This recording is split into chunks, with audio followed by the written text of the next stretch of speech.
हमसे सवाल पूछा है कि 10,000 रुपये का 10% चक्रवृद्धि ब्याज की दर से 2 वर्षों का मिश्र धन ज्ञात कीजिए।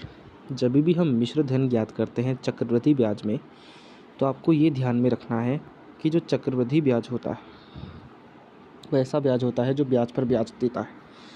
इसका एक तरीका तो ये है कि आप जो है 1 साल का ब्याज निकालें। 1 साल का ब्याज चाहे साधारण ब्याज हो चाहे चक्रवृद्धि ब्याज हो, एक ही आता है। 10,000 का 10% जो है मेरे हिसाब से सबको पता है कि 1,000 रुपये आएगा।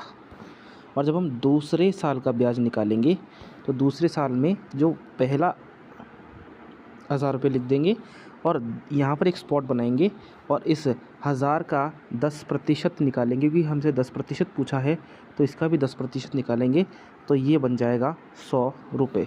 और हम दोनों को जोड़ देंगे तो बन जाएगा 2,100 रुपये। और जब हम हमारे मूलधन में 10K में, ये 10K मतलब 10,000 में 2,100 जोड़ते हैं तो हमारा जो उत्तर आता है वह 12,100 रुपये हो जाएगा।